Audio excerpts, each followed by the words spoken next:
Okay, this cost cap saga has blown out of proportion now.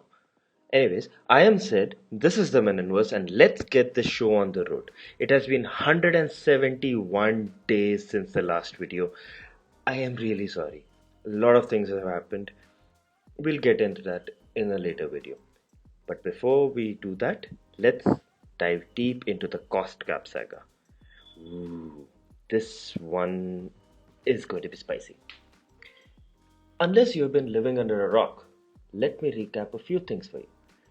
Around the Singapore Grand Prix, there were rumors that two teams were in violation of the 2021 budget cap or cost cap, and those two teams were Aston Martin and Red Bull.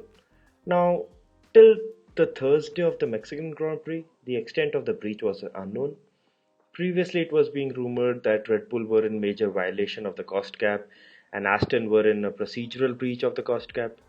Then it was revealed that Red Bull committed a minor breach, whereas Aston committed a procedural breach.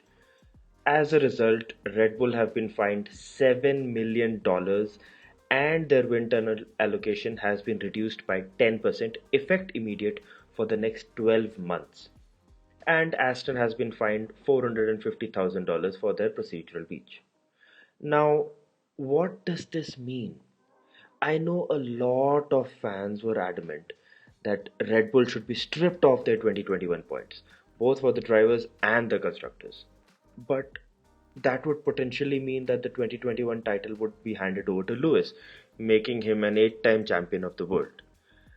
But that was not going to happen because the FIA had clarified there would be monetary penalties and a reduction in wind tunnel allocation. So a sporting penalty was never on the cards really.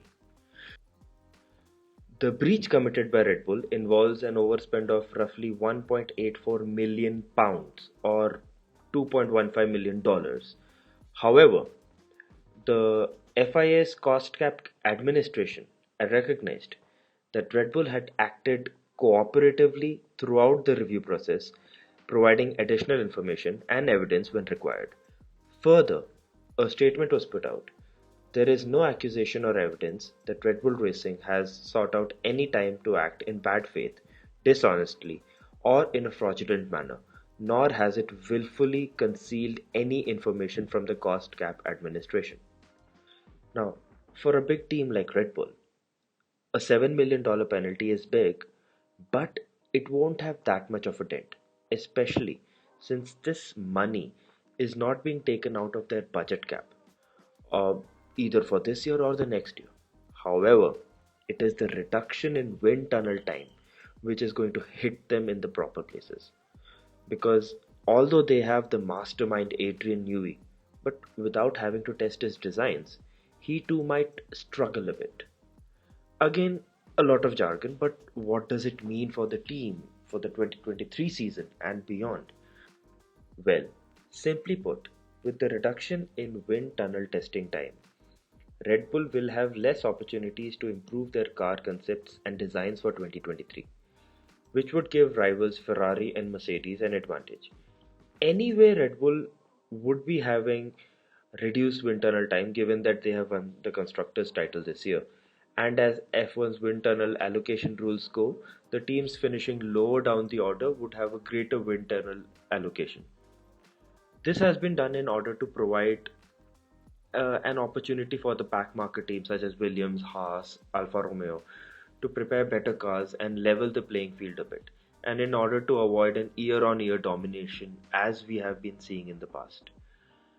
Added to that, the penalty on board with Red Bull, they will have even less wind tunnel time, which will make their 2023 challenge a bit of an uphill climb. For the fans, however, the 2023 season could turn out to be a three-way fight for the title between Red Bull, Ferrari, and now a resurgent Mercedes, who are yet to win a single race this season. Would we get another blockbuster title showdown in 2023? Or are these just theories on paper? Only time will tell. I would be staying with this topic and many more stories as it progresses.